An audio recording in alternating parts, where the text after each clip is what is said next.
Hello, Assalamu alaikum student. This is Arshad Khan from Crunchens Academy. आज हम business studies जिसका code है 7115 chapter 3 एक और टॉपिक है व्हाट इज़ बिजनेस प्लान के बारे में आज हम डिस्कस करेंगे। और भी कुछ टॉपिक्स हैं जो चैप्टर 3 के हम उसके बारे में हम पढ़ेंगे। बिजनेस प्लान की डेफिनेशन क्या है, ये डेफिनेशन देख लीजिए। A formal document containing the business objectives and important details about the operations, यानी एक फॉर्मल डॉक्यूमेंट्स है जिसमें आप बिजनेस के ऑब्जेक्टिव्स और इंपॉर्टेंट इंफॉर्मेशन जो डिटेल्स वो सारा देख लेते हैं। और written description of business features, एक रिटन डिस्क्रिप्शन होता है जिस जो कि बता रहा होता है कि बिजनेस का फ्यूचर क्या होगा, किस तरह से काम करेगा।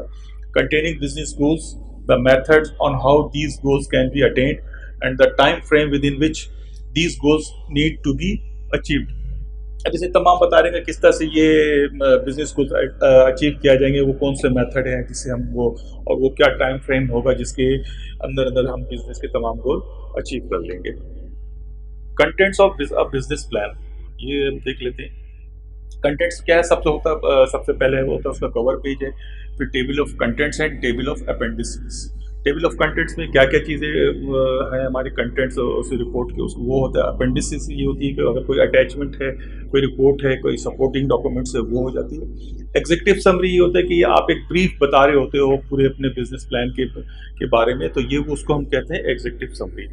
अच्छा, बॉडी ऑफ बिजनेस प्लान में क्या क्या है। नंबर 1 है डिस्क्रिप्शन ऑफ बिजनेस, यानी आप अपने बिजनेस के बारे में बताते हैं कि भाई आप कौन सा बिजनेस करने जा रहे हैं। आप कोई फूड चेन चला रहे हैं या आपके पास कोई आप ये जो कंस्ट्रक्शन का बिजनेस है, कोई सा भी बिजनेस हो सकता है, उसके बारे में आप बता रहे होते हैं। नंबर 2 है प्रोडक्ट्स एंड सर्विसेज, आप कौन कौन सी प्रोडक्ट्स दे रहे हैं, आप फूड चेन में कौन कौन से प्रोडक्ट दे रहे हैं, सर्विसेज कौन कौन सी दे रहे हैं, कंस्ट्रक्शन में अगर जा रहे हैं तो किस किस्म के घर बनाएंगे और क्या क्या उसके साथ सर्विसेज। तब मार्केट में मार्केट साइज आप बता रहे होते हैं कि कितना बड़ा कौन सा मार्केट साइज है, आपके मार्केट साइज क्या होगा और कौन से आपके टारगेट मार्केट है और कौन से लोग आपके उस मार्केट में आते हैं, उन सब के बारे में आप बताते हैं। Location and how products reach to the customer, आप अपने फैक्ट्री की लोकेशन के बारे में या जहाँ पे प्रोडक्ट वो बनेगी उसकी लोकेशन के बारे में बताते होते हैं और किस तरह से वो प्रोडक्ट कस्टमर तक पहुँचेगा। कि आपके पास कोई डिस्ट्रीब्यूशन सिस्टम है, सप्लाई चेन का सिस्टम है, कोई चैनल है उसके थ्रू जाएगा या कोई कोरियर सर्विस के थ्रू जाएगा, या खुद आपकी अपनी कंपनी ही डायरेक्टली सब कुछ कस्टमर को डिलीवर करेगी। नेक्स्ट है organisation structure and management. Organisation structure क्या होगा, CFO है, CEO है और कौन कौन से लेवल, कितने लेवल है, कितनी बड़ी हायरार्की है और किस तरह से कितने लोग हैं, क्या क्वालिफिकेशन, ये इस तरह से एक चीज़ें इसमें और ऑर्गेनाइज स्ट्रक्चर और मैनेजमेंट में होती है। फाइनेंशियल इंफॉर्मेशन ये बहुत इंपॉर्टेंट होती है। फाइनेंशियल इंफॉर्मेशन ये कि पेड अप कैपिटल है, कितना कैपिटल इन्वेस्टेड हुआ, बैंक स्टेटमेंट की पोजीशन है क्या है और क्या क्या मशीनरी है और इस तरह की इंफॉर्मेशन, ये सब सारी चीज़ें फाइनेंशियल इंफॉर्मेशन में दे। बिजनेस स्ट्रेटजी, आपकी कौन सी बिजनेस स्ट्रेटजी है, किस बिजनेस स्ट्रेटजी भी चल के आप आगे काम करेंगे, वो सब सारी चीज़ें एक ब्रीफ वे में दी जाती है। और कंक्लूजन में इन सबको एक थोड़ा सा एक समरी आप दे रहे होते। तो स्टूडेंट ये देखा आपने कंटेंट्स ऑफ बिजनेस प्लान। मैं यहाँ पे एक और चीज़ बताता चलूँ कि 2018 में एक पेपर 1 का क्वेश्चन नंबर 3 2 नंबर का सवाल आया था। वो उसमें पूछा गया था what is content of business, identify 2 main points of A business plan. कुछ ऐसी उसने 2 नंबर का सवाल था, बहुत ही आसान, कि identify 2 main points other than finance, के जो बिजनेस प्लान का पार्ट्स होता है आप कुछ भी लिख सकते हैं। प्रोडक्ट्स के बारे में, प्रोडक्ट्स एंड सर्विस हो सकता है, मार्केट भी हो सकता है, लोकेशन भी हो सकता है, ऑर्गेनाइज स्ट्रक्चर मैनेजमेंट, इनमें से कोई सी भी आपको सिर्फ 2 जस्ट आपको उनका नाम लिखना है और इसके बेसिस पे आपको 2 नंबर मिल जाते हैं। तो ये मैं साथ साथ, जैसे मैंने पहले कहा था कि मैं कोशिश करूंगा साथ साथ जो टॉपिक पढ़ाऊँ उसको मैं पास पेपर का भी थोड़ा बहुत रेफरेंस देते जाऊँ, ठीक है। नेक्स्ट एक और टॉपिक है हमारा, why government support business startup, कि गवर्नमेंट क्यों नए बिजनेस स्टार्टअप को सपोर्ट कर रही होती है। नंबर 1 इसकी वजह क्या है, टू रिड्यूस अनएम्प्लॉयमेंट। जाहिर बात, गवर्नमेंट तमाम लोगों को एम्प्लॉयमेंट नहीं पहुंचा सकती, गवर्नमेंट के अपने लिमिटेड रिसोर्सेज होते हैं और हर एक को एम्प्लॉयमेंट नहीं पहुंचा सकती थी। इसलिए वो गवर्नमेंट चाहती है कि प्राइवेट ऑर्गेनाइजेशन, प्राइवेट लोग भी आगे आएँ, तो उससे क्या होगा, मुल्क में एम्प्लॉयमेंट रिड्यूस हो गया, अनएम्प्लॉयमेंट जो है रिड्यूस होगी और एम्प्लॉयमेंट इंक्रीज होगी। नंबर टू है इंक्रीज कंपटीशन। जाहिर है जितनी कंपनीज होंगी उतनी ही कंपटीशन बढ़ेगा, और जब कंपटीशन बढ़ेगा तो लोगों को अच्छी प्रोडक्ट मिलेगी, अच्छी क्वालिटी मिलेगी और अच्छे प्राइस पे मिलेगी। ये ना हो कि एक ही कंपनी हो और बस वही कंपनी काम कर रही हो।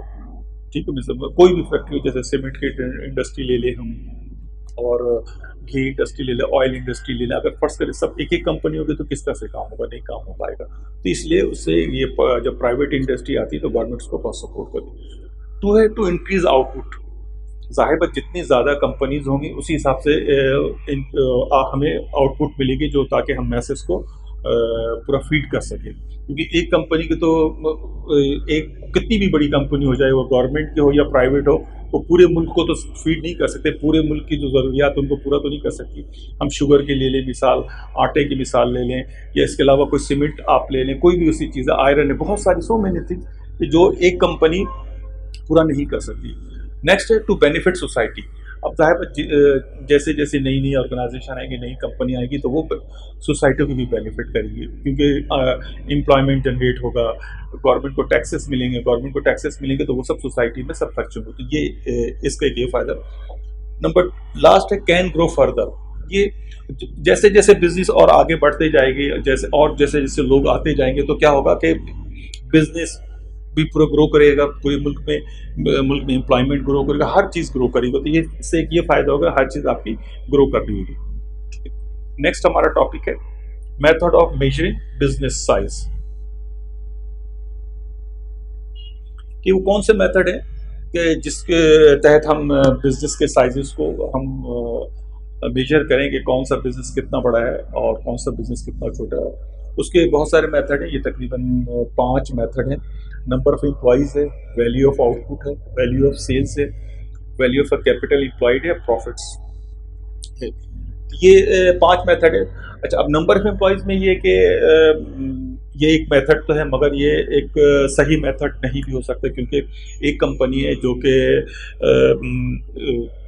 मतलब जब वहाँ पे लोग बहुत ज़्यादा काम कर रहे हैं और उसके जरिए प्रोडक्शन हो रही है, और एक और कंपनी है सेम वही प्रोडक्ट प्रोड्यूस कर रही है, मगर वहाँ पे ऑटोमेटेड मशीनरी है। तो अब यहाँ पे क्या होगा, आप कंपेयर करना बहुत मुश्किल हो जाएगा कौन सी कंपनी बड़ी है, एक वो कंपनी जिसमें लोग ज़्यादा हैं, या जो ऑटोमेटेड मशीनरी को प्रोडक्शन कर रही है। फिर दूसरी बात है कि ये नंबर ऑफ एम्प्लॉइज़ में ये भी हो सकता है कि भाई आपके पास लोग जो हैं, बाज़ लोग पार्ट टाइम जॉब कर रहे हैं, बाज़ लोग फुल टाइम जॉब कर रहे हैं। जो पार्ट टाइम जॉब कर रहे हैं उनको फिर आप कहाँ पे लेंगे, वो एम्प्लॉय में शामिल करेंगे नहीं करेंगे। तो ये कुछ चीज़ें कॉम्प्लेक्सिटी होती है, जिसकी वजह से नंबर ऑफ एम्प्लॉइज़ का मेथड वो रहता है। Value of output, value of output में भी सेम इसी तरह से कि बास कंपनी जो है मैनुअली प्रोडक्शन कर रही होती है, बास जो है ऑटोमेटेड मशीनों पे प्रोडक्शन कर रही होती है, उनके पास मास प्रोडक्शन में हो रही होती है, तो वो उसमें से भी, उसके ज़रिए भी आप वैल्यू ऑफ आउटपुट पे आप सही से उसको कंपेयर नहीं कर सकते। नेक्स्ट है value of sales. Value of sales में ज़्यादातर हम रिटेलिंग बिजनेस जो है, बड़े बड़े चेन स्टोर हैं, उन सबको हम लेते हैं, क्योंकि वैल्यू ऑफ सेल्स कितना है, जिसकी जितनी ज़्यादा सेल्स होगी उतनी उसकी वैल्यू कंसिडर की जाएगी। मगर यहाँ पे भी थोड़ा सा ये रहता है कि चलें चेन स्टोर तो हो गया, बहुत सारी कंपनी, बहुत सारे स्टोर जो लिमिटेड है, कुछ गारमेंट में काम, गारमेंट्स की सेल्स कर रही है, कोई स्वीट्स का है, या कुछ और कन्फेक्शनरी आइटम में डील करे, तो वहाँ पे आप वैल्यू ऑफ सेल्स को कंपेयर करना उसमें भी बहुत मुश्किल हो जाता है। फिर वैल्यू ऑफ कैपिटल एम्प्लॉयड, और वैल्यू ऑफ कैपिटल एम्प्लॉयड में सेम यही प्रॉब्लम है जो नंबर ऑफ एम्प्लॉयज़ के साथ था। क्योंकि अगर फर्स्ट करें आपके पास जो बिजनेस है उसके अंदर आपने बहुत ही automated machinery, latest state of the art equipment और ये सब चीज़ें इंस्टॉल की हुई है, तो वहाँ पे क्या होगा, कैपिटल बहुत ज़्यादा एम्प्लॉय हो जाए। अच्छा, और सेम उसी इंडस्ट्री की एक और बिजनेस है जहाँ पे कि मैनुअल काम हो रहा है या मशीन नहीं है, तो उतनी ज़्यादा लेटेस्ट मशीन ही नहीं, उतनी महंगी मशीन ही नहीं, तो वो वहाँ पे इस तरह से बिजनेस हो जाता है। तो यहाँ तो इसका मतलब क्या, हम उसको कैपिटल एम्प्लॉयड में भी कंप्लेक्शन करना मुश्किल हो जाता है। इसी तरह प्रॉफिट्स में आ जाता है, पास कंपनी से कि उनका ऑपरेशन कम है, उनकी प्रोडक्शन कम है, मगर उनके प्रॉफिट्स बहुत ज़्यादा है, बाज़ ऐसी थी कि जिनकी भाई प्रोडक्शन बहुत ज़्यादा है मगर उनका प्रॉफिट्स का मार्जिन कम होता है, प्रॉफिट का रेशियो कम होता है। तो ये भी अब अगर आप देखें तो ये एक बहुत ही हम ये नहीं कह सकते कि किस कौन से मेथड पे जाएं जो कि एक सही मेथड है। इसलिए यहाँ पे अगर these measures will not always be accurate, there can be other measure or reason too. इसमें ये भी हो सकता है कि आप एक दो को मिला के कर सकते हैं या कोई एक मेथड को इस्तेमाल करके आप बिजनेस का साइज मालूम कर सकते हैं। अच्छा स्टूडेंट, इसके बारे में भी बताता जाऊँ, ये बिजनेस ये 2018 में बिजनेस साइज का भी सवाल आया था। उसमें जो सवाल था, यस, इसका क्वेश्चन था कि identify two ways of measure the size of business. वो कौन से दो मेजर्स हैं जिसके बेसिस पे हम साइज बिजनेस साइज का पता कर सकते हैं। और कितने नंबर का सवाल है? दो सवाल का, सिर्फ आपको दो लिखना है इनमें से। आप नंबर ऑफ एम्प्लॉइज लिख सकते हैं या वैल्यू ऑफ आउटपुट कर दें या वैल्यू ऑफ सेल्स। इन पांच में से कोई सा भी आप दो लिख देंगे तो आपको दो नंबर मिल जाएंगे। ठीक है, तो चलिए ये एक और समझ, हमने पास्ट पेपर एक और पता चल गया कि 2018 में ये सवाल आया था बिजनेस मेजरिंग के बारे में। हमारा एक नेक्स्ट टॉपिक है how how can a business grow. Business कैसे ग्रो करता है?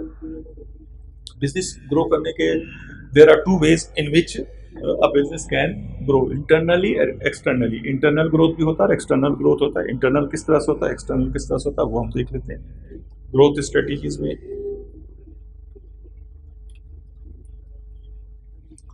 अच्छा, ग्रोथ स्ट्रेटेजीज में इंटरनल ग्रोथ है और एक्सटर्नल ग्रोथ। इंटरनल ग्रोथ में एक्सपेंशन है, डाइवर्सिफिकेशन है, मॉडर्नाइजेशन है। एक्सपेंशन का मतलब है कि आप अपने बिजनेस को बढ़ा रहे होते हैं, नई मशीनरी लगा रहे हैं, प्रोडक्शन कैपेसिटी बढ़ा रहे होते हैं। तो पहले आप जहाँ पे आप 500 मिसाल के तौर पे कार बना रहे थे, तब आपने 600 कार बनाना शुरू कर दिया या 700 बना रहे थे। जब पहले जहाँ पे आप 5 लाख टन सीमेंट बनाते थे, अब आपने 10 लाख सीमेंट बनाना शुरू कर दिया। वहाँ पे मशीनें या बिजनेस और प्लांट को एक्सपेंशन दिया। तो ये एक्सपेंशन करा, ये इंटरनली कर रहे हैं आप, कंपनी से के अंदर ही कर रहे हैं, किसी और बाहर के इन्वॉल्वमेंट। और नंबर 2 है डाइवर्सिफिकेशन। डाइवर्सिफिकेशन का मतलब ये कि आपका जो कोर बिजनेस है, जो मतलब आपका एक बिजनेस से काम कर, आप चाह रहे कि उसके साथ साथ मैं किसी और बिजनेस में जाऊं, किसी नए बिजनेस में जाऊँ। मिसाल के तौर पे आप बैंक इंडस्ट्री है आपके पास, आप बैंकिंग सेक्टर में काम करें, बैंकिंग इंडस्ट्री में। अगर आप चाहते नहीं, ठीक है मैं एक उसमें ऑयल इंडस्ट्री में चला जाता हूँ, या ऑयल इंडस्ट्री आपके पास है, आपने कहा ठीक है मैं बैंकिंग इंडस्ट्री में चला, तो बैंक में भी बैंक, या सिर्फ आप ऑयल इंडस्ट्री मगर आप चाहते हैं कि मैं सीमेंट इंडस्ट्री एक कायम करूँ, सीमेंट का प्लांट कायम कर लूँ। तो ये क्या हुआ? डाइवर्सिफिकेशन हो गया। नेक्स्ट है मॉडर्नाइजेशन। मॉडर्नाइजेशन का मतलब ये कि आपके पास जो करंट फैसिलिटी है, करंट मशीनरी है, करंट रिसोर्सेज, उसको आप मॉडर्नाइज कर रहे होते हो, नई नई मशीनें ऐड कर रहे होते हो, कंप्यूटराइज्ड मशीनें लगा रहे होते हैं, और प्लांट में आप जो है ऑटोमाइजेशन कर रहे होते हैं। तो इसके ज़रिए भी क्या होता है, आपकी ग्रोथ हो रही होती है, आपके प्रोडक्ट की क्वालिटी बढ़ रही होती है, प्रोडक्शन बढ़ रही होती है। तो ये भी एक इंटरनल ग्रोथ का एक मेथड है। नेक्स्ट है एक्सटर्नल ग्रोथ। एक्सटर्नल ग्रोथ में foreign collaboration, joint venture, amalgamation और acquisition and merger. Foreign collaboration में ये होता है कि आप जो है अलाइंसेस कर लेते हैं जो मुख्तलिफ लोगों से, और to carry out agreed task. Joint venture में था, joint venture is a cooperative arrangement between two or more business. Joint venture में होता है कि कोऑपरेटिव आपका अरेंजमेंट होता है एक या एक दो बिजनेस से, दो से ज्यादा। अमलगमीशन में ये होता है कि एक कंपनी दूसरी कंपनी के साथ मिलकर एक नई कंपनी बन जाती है, तो अमलगमीशन कर रहे हैं। Acquisition and merger. Acquisition and merger में कि आप किस तरह से कंपनी को एक्वायर कर रहे थे या मर्जर कर रहे थे। इसमें तीन किस्में हैं, एक हॉरिजॉन्टल मर्जर है, एक वर्टिकल मर्जर है और कॉन्ग्लोमरेट मर्जर है। हॉरिजॉन्टल मर्जर में ये होता है कि आप बिजनेस कंसोलिडेट विद अगर business between the same operate in the same industry, consolidation हो जाती है सेम इंडस्ट्री या सेम बिजनेस के साथ, सही ना, ये हॉरिजॉन्टल मर्जर कहलाता है। हॉरिजॉन्टल मर्जर की मैं दोबारा आपको डेफिनेशन बता देता हूँ। Horizontal merger is a merger or business consolidation that occurs between firms that operate in the same industry. यानी एक ही जैसी कंपनी काम करी। मिसाल के तौर पे आपके पास आप का सीमेंट इंडस्ट्री है, सीमेंट इंडस्ट्री में सीमेंट का प्लांट है, तो आपने क्या करा, हॉरिजॉन्टल में आपने एक और सीमेंट इंडस्ट्री को एक्वायर कर लिया, तो ये आपका हॉरिजॉन्टल मर्जर हो गया। नेक्स्ट है वर्टिकल मर्जर। वर्टिकल मर्जर में आ जाता है, vertical merger is defined as one business acquiring another that belongs to the same supply chain. यानी एक बिजनेस ने दूसरे बिजनेस को एक्वायर कर लिया और वो सेम सप्लाई चेन में रहते हुए उसको एक्वायर कर लिया। थर्ड है कॉन्ग्लोमरेट मर्जर। कॉन्ग्लोमरेट मर्जर है merger of different business. Merger और कॉन्ग्लोमरेट मर्जर में अगेन ये जैसे अभी मैंने यहाँ पे बताया था डाइवर्सिफिकेशन, ये सेम उसी तरह से कि आपने किसी और कंपनी के साथ मर्जर कर लिया जो बिल्कुल ही किसी अलग इंडस्ट्री में या किसी अलग जगह काम करे, तो वो कॉन्ग्लोमरेट मर्जर कर जाए। Merger of different businesses. Next है वाई बिजनेस स्मॉल। क्यों बिजनेस स्मॉल रहते हैं, इसको हम देख लेते हैं। रीजन क्या है, इसको मैं पूरी स्लाइड में why business small. Number one क्या है, टाइप्स ऑफ बिजनेस। एक रीजन तो ये है कि एक तो सबसे बड़ी रीजन है कि टाइप ऑफ इंडस्ट्री, आप किस इंडस्ट्री में काम कर रहे हैं, ये भी एक रीजन होती है बिजनेस को के छोटे रहने में। नंबर वन है जैसे मैंने कहा हेयर ड्रेसर से, कारपेंटर से, एक कार रिपेयर से हो या कैटरिंग वगैरह। ये अब ये सब इस इंडस्ट्री में जो लोग काम कर रहे होते हैं उनके बिजनेस स्मॉल ही रहता है, वो बहुत बड़े लार्ज स्केल में नहीं जाता। और एक और भी रीजन होती है कि market size, number of customer. मिसाल के तौर पे आप कोई और ऐसा बिजनेस कर रहे हैं जिसका में नंबर ऑफ कस्टमर बहुत ही कम है, तो वो भी एक ही वजह ये भी होती है कि जिसकी वजह से बिजनेस स्मॉल रहती है। नेक्स्ट एक और पॉइंट है ऑनर ऑब्जेक्टिव्स। ऑनर ऑब्जेक्टिव क्या, keeping their business small and having a personal contact with all of their employees and customer. आप एक ये भी वजह होती है कि आप चाहते कि नहीं कि मेरे तमाम कस्टमर से और तमाम लोगों से मेरी कांटेक्ट रहे और मैं तमाम बिजनेस को खुद ही रन करूं, तो ये भी एक रीज़न होती है जिसकी वजह से आपका बिजनेस स्मॉल रहता है। एक लास्ट टॉपिक है why business fail. Reason why business fails are, क्या क्या रीजन है। नंबर वन है पुअर मैनेजमेंट। पुअर मैनेजमेंट जैसे नाम से कह रहे हैं, पुअर मैनेजमेंट यानी आपने बिजनेस तो शुरू कर लिया मगर उसकी प्रॉपर प्लानिंग नहीं की, प्रॉपर मैनेजमेंट नहीं की, लोगों को कैसे हायर करना, कैसे लेके चलना है, क्या सारे जो मैनेजमेंट की जो तमाम चीज़ें हैं, कम्युनिकेशन, कोऑर्डिनेशन, सारी चीज़ें, इन सब ऑर्गेनाइजिंग वगैरह इन सब चीज़ों को आप प्रॉपर फॉलो नहीं करोगे तो आपका बिजनेस फेल हो जाएगा। Number three, next over expansion. आपने बिजनेस को इतना एक्सपेंड कर दिया कि आप उसको कंट्रोल नहीं कर पा रहे हो। आपने कराची में भी मिसाल के तौर पे एक प्लांट कराची में भी लगा दिया, लाहौर में, पेशावर में, कोयटे में, बहुत जगह आपने फैला दिया मगर आप उसको कंट्रोल नहीं कर पा रहे। ओवर एक्सपेंशन हो गया। एक्सपेंशन करते मगर आप ग्रेजुअली करते। अगर आप बहुत ज़्यादा ओवर एक्सपेंशन कर देंगे तो ये भी एक वजह होती है बिजनेस फेल होने की। नेक्स्ट है failure to plan for change. Business जो है बड़े डायनामिक है, खासतौर पे आजकल के दौर में कि हर दिन कोई ना कोई नई टेक्नोलॉजी आ रही है, कस्टमर की डिमांड चेंज हो रही है, कस्टमर की रिक्वायरमेंट चेंज हो रही है। तो अब उन सब चीज़ों को अगर आप चेंज को जहन में रख के प्लान नहीं करेंगे तो फिर आपके लिए बिजनेस फेलियर होना ही होना है। इसलिए हमें चेंज को हमेशा जहन में रख के चीज़ों को प्लान करना है। नंबर ठीक है poor financial management. Again financial management जैसे जहाँ पूरा मैनेजमेंट जनरल मैनेजमेंट होगी, यहाँ फाइनेंशियल मैनेजमेंट में आ गई कि आपने कैश को प्रॉपर मैनेज नहीं किया, बहुत ज़्यादा लोगों को माल उधार पे दे दिया और चीज़ें क्रेडिट पे खरीद रहे हैं, बैंक लोन ज़्यादा ले लिया और सो मेनी थिंग जिसकी वजह से आप फाइनेंस को प्रॉपर मैनेज नहीं कर पा रहे हैं। ये भी एक बहुत बड़ा रीज़न है कि बिजनेस फेल होने का। लैक ऑफ प्लानिंग, प्लानिंग की लैकिंग। प्लान मतलब सबसे इंपॉर्टेंट चीज़ है प्लान का, हम किस तरह से चीज़ों को लेकर चलें, कब हम प्रोडक्ट लॉन्च करें, हम किस मार्केट में जाएं, क्या करें, पूरा एक प्लान करें। अगर हम प्रॉपर तरीके से चीज़ों को प्लान नहीं करेंगे तो ये भी एक रीज़न होगा बिजनेस फेलियर का। बैड लीडरशिप, सबसे इंपॉर्टेंट चीज़ लीडरशिप ही होती है जो सब चीज़ों को, ऑर्गेनाइजेशन को, बिजनेसेस को और मुल्कों को लेकर चल रही होती है। अगर लीडरशिप अच्छी नहीं होगी तो बिजनेस फेलियर होगा। नेक्स्ट है कस्टमर डिमांड चेंज। जैसे यहाँ पे हमने ऊपर बात की कि फेलियर टू प्लान चेंज, ये भी उसी से लिंक कर रहा है। कस्टमर डिमांड चेंज, कस्टमर की रिक्वायरमेंट चेंज होती रहती है। कस्टमर कभी कुछ चाहता है, कभी किस, आप आज ने देखा होगा आज जो हम पिज़्ज़ा खा रहे हैं, अगर हम 5 से 10 साल पहले पिज़्ज़ा देखें तो कितना फ़र्क है। इवन और आप खाने पीने की चीज़ों में जाएँ, आप हर चीज़ में जाएँ, सर्विसेज में जाएँ, पहले कस्टमर की क्या डिमांड होती थी, अब क्या डिमांड हो गई है। तो ये सब क्या हो गया कि कस्टमर डिमांड चेंज, अगर हम इन चेंज को नहीं मैनेज करेंगे, नहीं इसको प्लान करेंगे तो हमें बिजनेस फेलियर के चांसेस। नेक्स्ट है लेस इनोवेशन। अगर आपके बिजनेस में, आपके प्रोडक्ट्स में इनोवेशन कम होगी तो वो भी बिजनेस के लिए सही नहीं, क्योंकि हर आजकल कंपटीशन बहुत ज़्यादा है, आईटी का दौर है, टेक्नोलॉजी का दौर है, तो हर एक को इन्फॉर्मेशन चाहिए होती है और हर लोग उसको इनोवेटिव वे में उसको चाह रहे होते हैं। तो ये चीज़ें हमें देखना पड़ता है इसमें।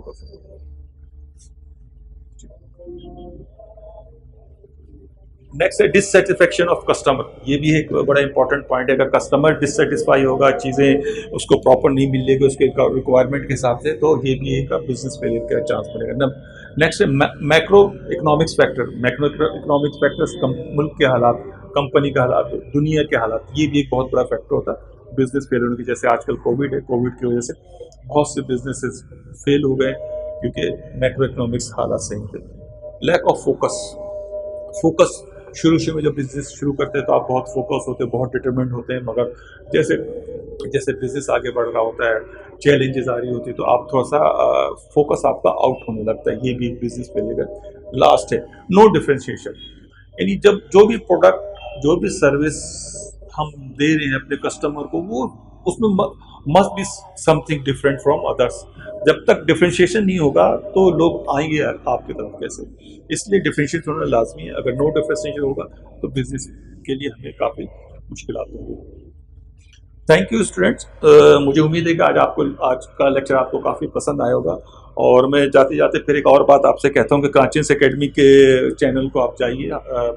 बिजनेस स्टडीज़ के भी मेरे 3-4 लेक्चर्स, इसके अलावा हमारे बहुत ही अच्छे कुलीग और टीचर सर सलीम, उनके accounting O level A level के बहुत ही अच्छे पेपर्स, और उन्होंने उसके साथ साथ उन्होंने मोटिवेशनल स्पीचेस भी दी हैं स्टूडेंट्स के लिए, ताकि जो बदलते हालात से किस तरह से अपने आप को कूप अप करें, कैसे अपने आप को मैनेज करें। उनके लेक्चर्स देखिए। हमारे पास मैथमेटिक्स के हैं, फिज़िक्स, केमिस्ट्री, इंग्लिश, इस्लामियात, उर्दू।